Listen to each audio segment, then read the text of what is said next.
Assalamualaikum warahmatullahi wabarakatuh. Di Waalaikumsalam. sini saya mau menjelaskan tentang urutan surat dalam Al-Quran dan urutan ayat dalam Al-Quran. Ya, untuk poin pertama itu tentang urutan ayat. Pengertian ayat sendiri adalah secara bahasa adalah tanda. Sedangkan menurut istilah mempunyai beberapa pendapat. Yang pertama itu ayat adalah jumlah kalam Allah yang masuk ke dalam surat Al-Quran. Untuk jumlah ayat dalam Al-Quran itu banyak perbedaan pendapat para ulama. Ada yang menyebutkan 6.616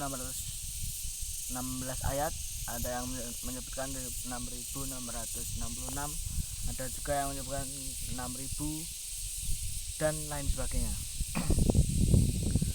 Untuk urutan ayat sendiri, penempatan urutan Al-Quran bersifat tauqifi berdasarkan ketentuan dari Rasulullah SAW.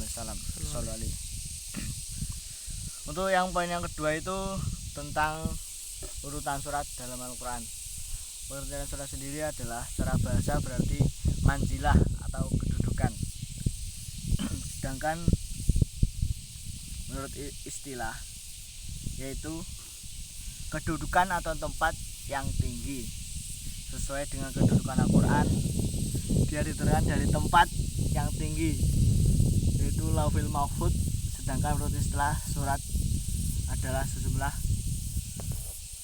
beberapa ayat Al-Quran yang mempunyai permulaan dan akhiran. Dalam penamaan surat tidak ada kesepakatan formal di kalangan sarjana muslimin mengenai persamaan ke-114 surat, sekalipun tata keurutannya telah ditetapkan dalam Mushaf Utsmani.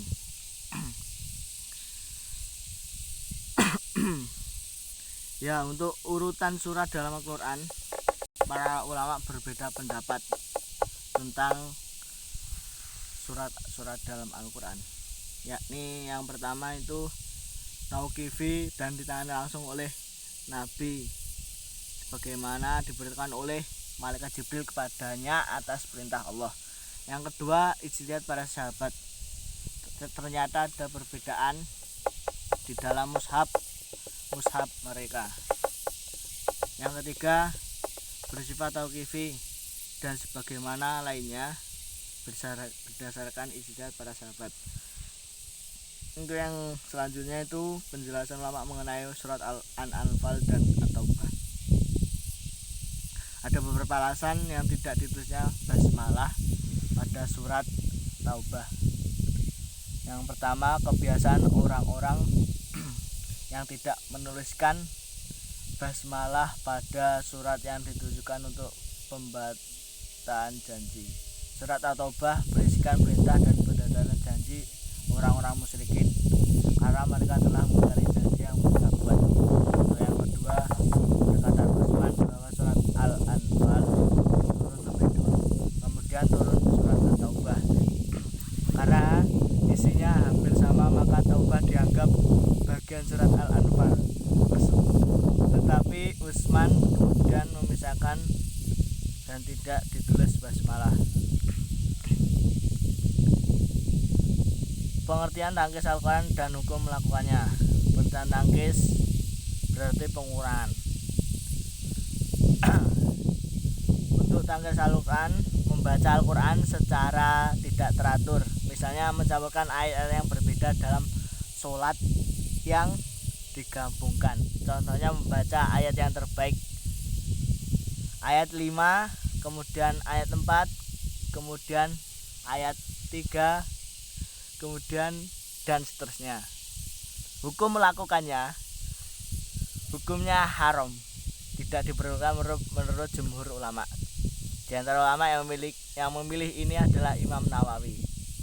Sungguh Allah telah menjalin keasliannya sehingga selamat dari revisi perubahan baik berupa pembahasan ataupun pengurangan. Tapi pembahasan tangkis dalam Al-Quran ada juga tangkis surat yang diperbolehkan. Contohnya bacaan surat Al-Fatihah dan An-Nas. lalu rakaat kedua baca Al-Fatihah lalu Al-Baqarah itu diperbolehkan. Ya mungkin itu penjelasan dari saya.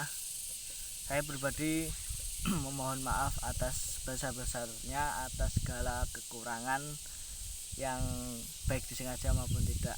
Ya cukup sekian penjelasan dari saya. Wabillahi taufiq wal hidayah. Waridawal inayah. Wassalamualaikum warahmatullahi wabarakatuh. Waalaikumsalam warahmatullahi wabarakatuh. Sampai ku nyeblak.